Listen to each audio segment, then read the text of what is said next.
Coming up, a look at the Hollywood that never was, but always will be.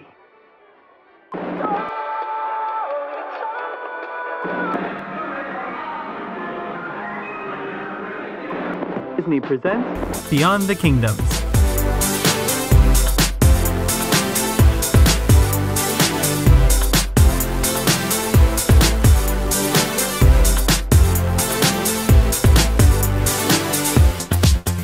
Hello everyone, and welcome to this week's main show of Beyond the Kingdoms. Like always, I'm your host David, and today I'm kicking off a brand new series that I think you'll enjoy, exploring Disney's Hollywood studios. Just like I've done in the past for Magic Kingdom, Animal Kingdom, and Epcot, each episode in this series will take us on a journey through each land inside this park. And today, we will start at the beginning by looking specifically at Hollywood Boulevard. If you're new to this channel, make sure you hit that subscribe button down below so that you never miss an episode. But let's not waste any more time and jump right into today's episode.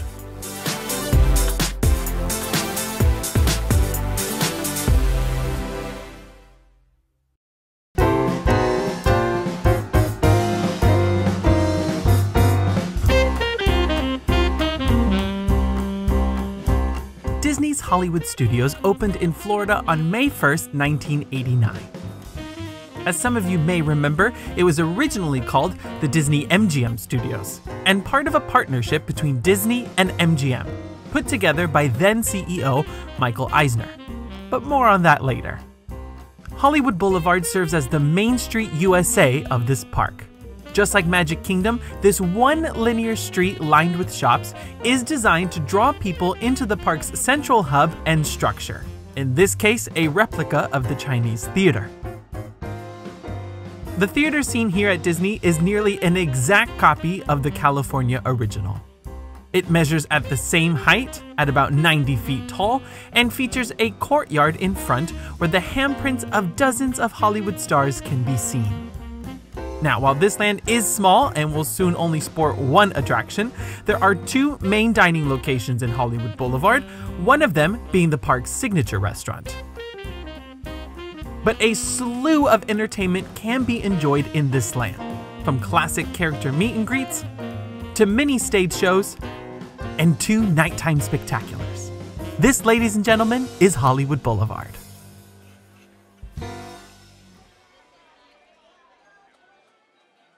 Now, this park has a long and complicated history. In some ways, it had the biggest promise of the four theme parks, but simultaneously cursed with some setbacks. But I think we will see a fully realized new version of this park very soon once Galaxy's Edge is open. But before Disney's largest expansion hit Central Florida, we must remember that this park had a very small and humble beginning. Disney will tell you that the story of how Hollywood Studios was born starts at Epcot. That's right, tucked away in Future World West, Imagineers had an idea for a pavilion dedicated to the art of making movies. In the early 1980s, right as Epcot opened, Marty Sklar and Imagineers began working on concepts for additions to Future World. And an attraction taking guests through the production process was conceived for inside. It would later develop further into the Great Movie Ride. The pavilion was to be positioned right in between Imagination and the land. Given that Imagination slightly touches on the subject of creative arts, its location would have been appropriate. Now, simultaneously, we must take note that Michael Eisner became CEO of the Disney Company in 1984. At that time, Disney saw the decline in box office sales with its movies, and the parks weren't drawing in the same number of crowds as it did before. Eisner was brought in to turn the company around, and given that his previous job was as president of Paramount Pictures, he would then lead a crusade of bringing IPs from outside the Disney Company into the parks. But right before he jumped ship from Paramount to the Mouse House, he learned of an interesting little project in the works for Central Florida. Universal pitched the idea of a theme park combined with a working movie studio to Paramount Pictures, who was a potential investor. Their bold idea was to elaborate further on the successful backlot tour at Universal Studios Hollywood, which was very popular with tourists from way back in the 1960s. The timing of this presentation to Paramount, Eisner moving over to Disney, and then announcing a movie-based theme park in 1985 at Disney World is probably no coincidence. But nonetheless, in the mid-1980s, the concept of the Disney MGM Studios was born. Both a theme park and a working movie studio combined into one. Now, I'll share more interesting stories on the park's history as we tour each land. But like I do with all the Exploring Theme Park episodes, I want to slow things down and appreciate the finer details and architecture of Hollywood Boulevard. The celebration of Hollywood architecture begins even before you enter the park.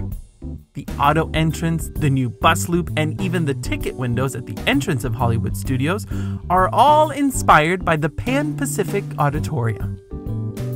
The original structure sat on West Beverly Boulevard and opened on May 18, 1935. It served as an outdoor venue and host to a huge mix of special events.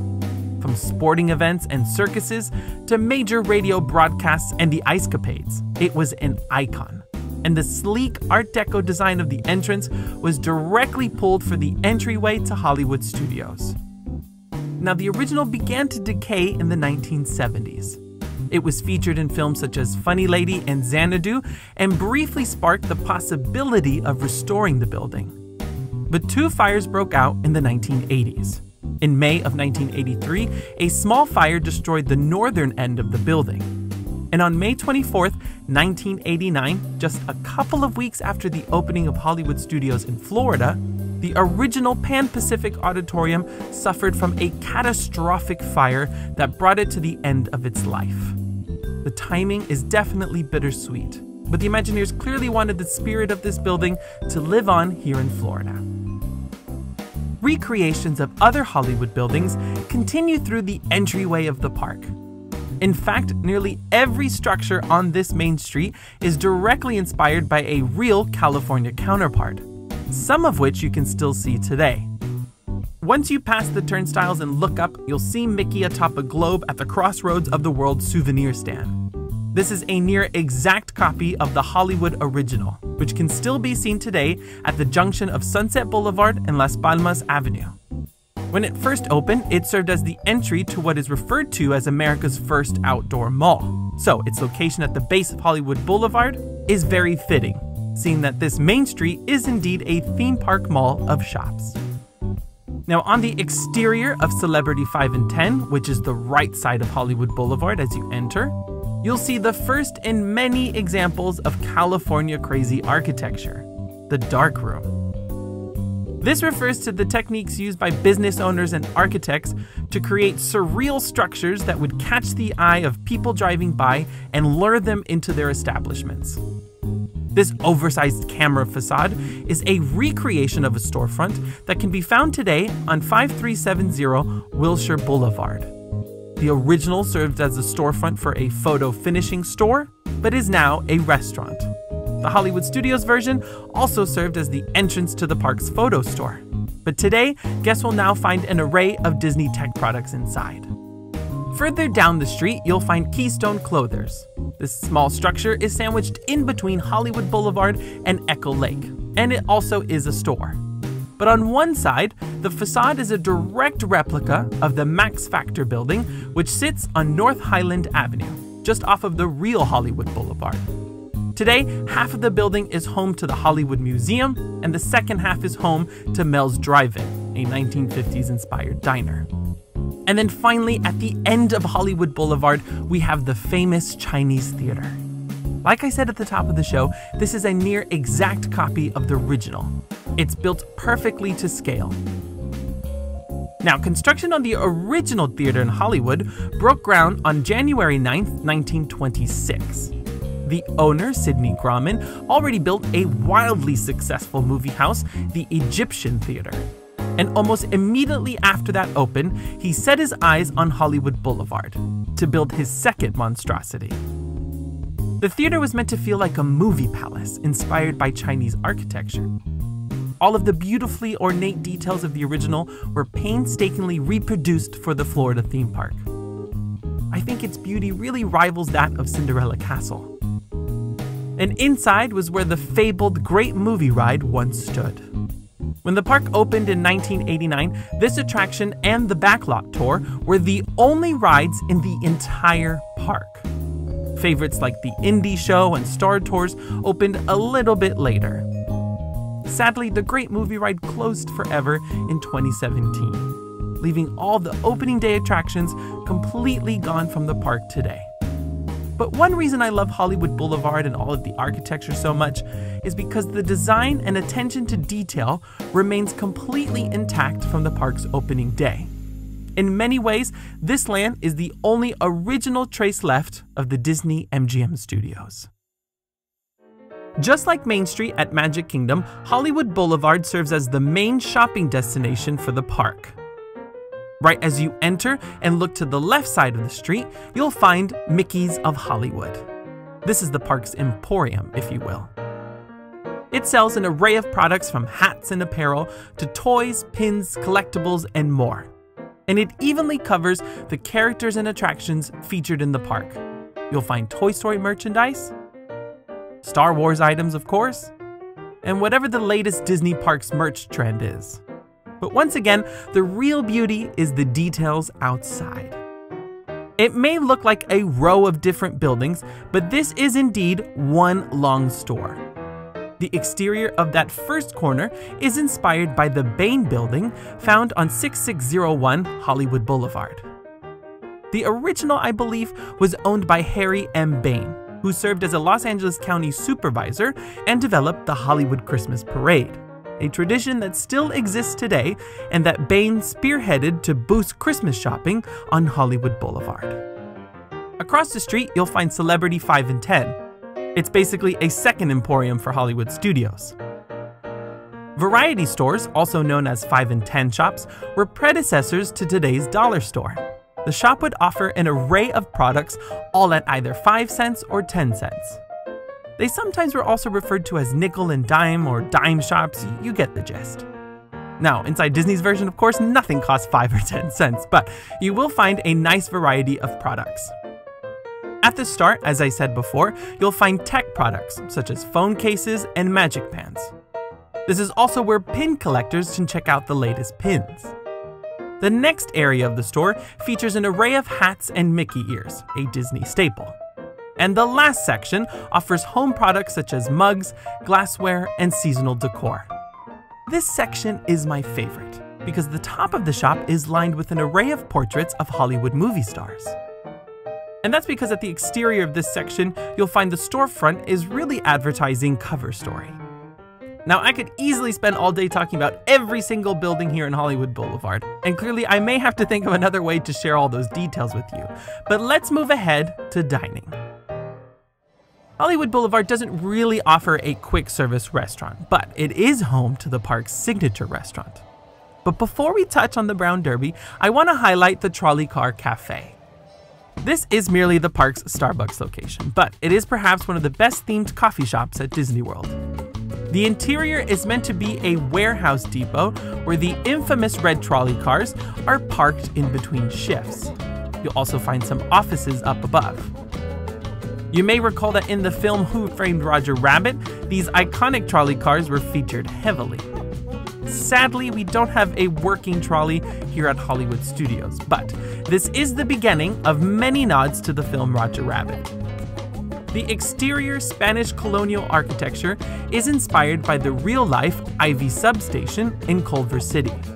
Today, it's a small theater, but originally, it served as a power station for the electric railway, hence the tie-in to the trolley cars. Now, the main reason I'm highlighting this today is because Trolley Car Cafe is home to the infamous carrot cake cookie. If you watched my latest Foodie Friday video, you know that I personally love this dessert. Every time I visit this park, I have to get one.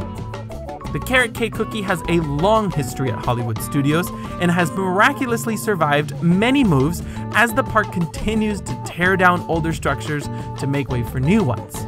If it's any dessert item to get at Hollywood Studios, it's this one. You won't find this anywhere else. But of course, dining in this section of the park is all about the Hollywood Brown Derby. Disney's version is inspired by the real restaurant that once stood in California. But don't get too confused because there were actually 3 different Brown Derby restaurants back in the day. They were all part of a larger chain. The original one was located at 3427 Wilshire Boulevard. This is the most iconic of the 3 because the exterior was once again a great example of California crazy. The building was shaped like a giant gentleman's derby hat. The restaurant in Hollywood proved to be so successful that a second branch was built.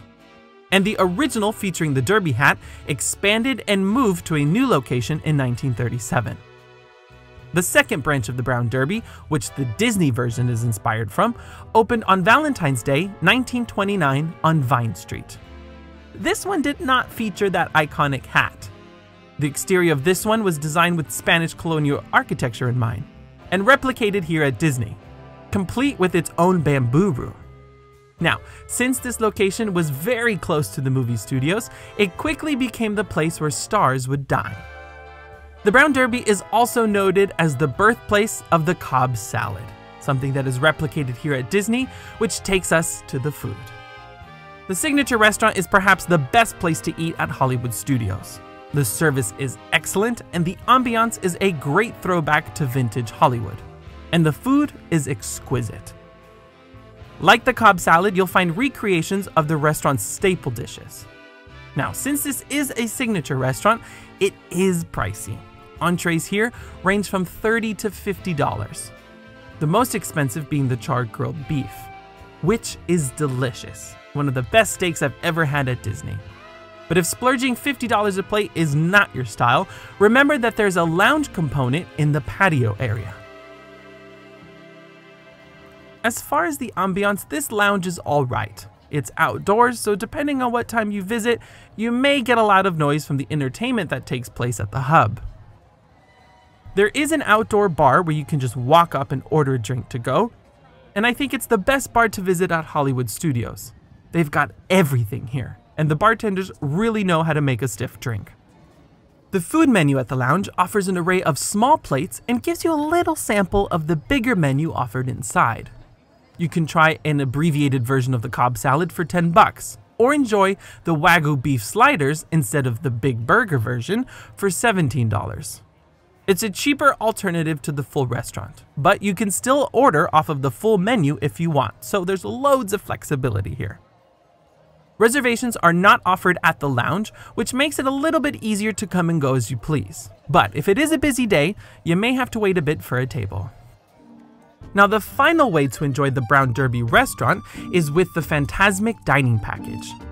I did this very recently on a trip to the park and have a full review detailing the experience on the Beyond the Kingdoms website, but I'll give you the gist of it here.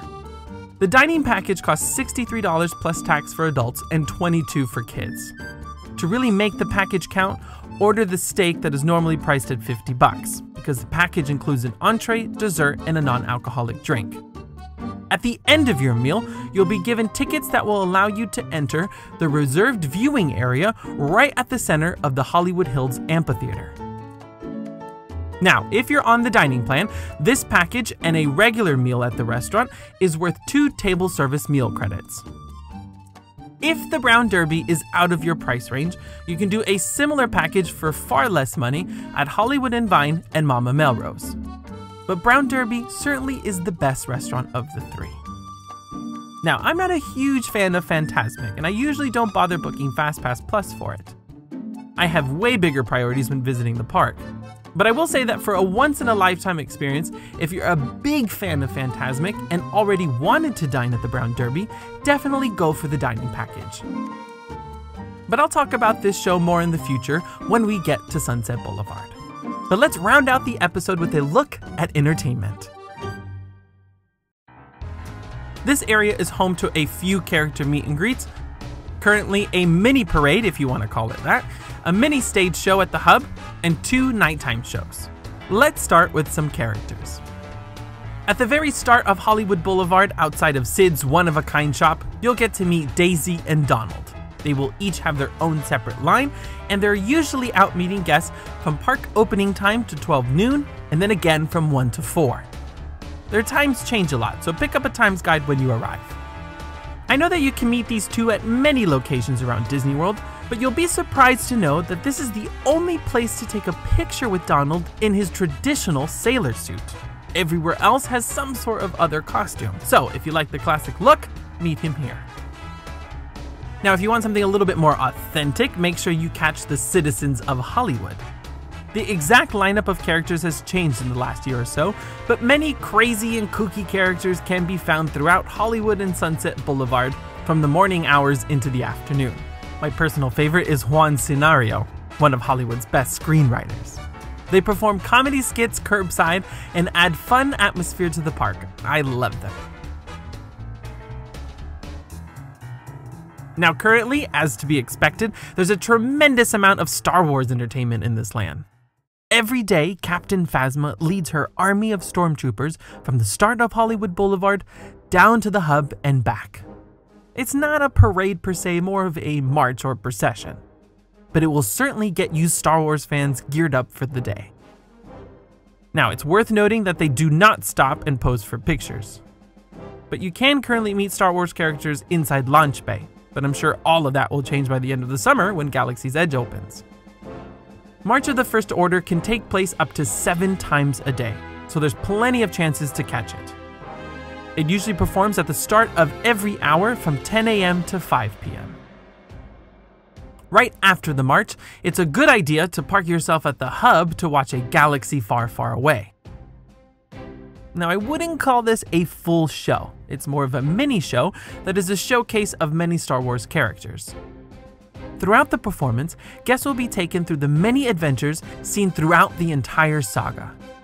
Beloved characters who come out include R2 and C-3PO, as well as some great villains like Darth Maul, Boba Fett, and of course Darth Vader.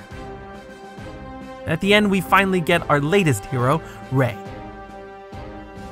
Like the march, this takes place several times a day at the hub, starting at 10:30 a.m. and every hour after that until 5:30. But here are a few tips. Don't watch the shows between 10:30 and 1:30. In the summer months, it gets really hot and there's absolutely no shade. Watch a later show instead. If watching the show itself is not a really big deal to you, but you want to see the characters up close, park yourself in the walkway area that leads to Animation Courtyard. You'll catch the characters at the end of the show as they head backstage. Again, they won't pose for pictures, but it's fun for the kids to see them up close. But as the sun sets on Hollywood Boulevard, the stage at the hub is completely torn down to make way for the evening entertainment. Of course, everyone is focused on the fireworks, but the Chinese theater also serves as the canvas for great projection shows. From 2017 to the start of this month, we had Disney Movie Magic, my favorite projection show that took guests through the history of live-action Disney films. But earlier this month, on the park's 30th birthday, Disney debuted a new show replacing Movie Magic, The Wonderful World of Animation. It's a fun and colorful journey through the 90-year history of Disney animation. From the first Mickey Mouse short, Steamboat Willie, to more recent films like Ralph Breaks the Internet. The show currently takes place nightly at 9:05 p.m. If you get there a good 15 to 30 minutes before the projection show, you'll score an excellent view of the theater, and you can simply stay put for the fireworks that come right after it. And that leads us to Star Wars: A Galactic Spectacular. Aside from Fantasmic, this is the park's main nighttime show, a cross between a projection show and fireworks display. This one takes you on an epic journey through all the Star Wars films. You'll be caught in the middle of a battle where AT-AT walkers will blast laser beams, and huge flames of fire light up the sky when the evil forces take over the show. The fireworks are a little light compared to other shows seen at Disney World, but it's a must-do for any Star Wars fan.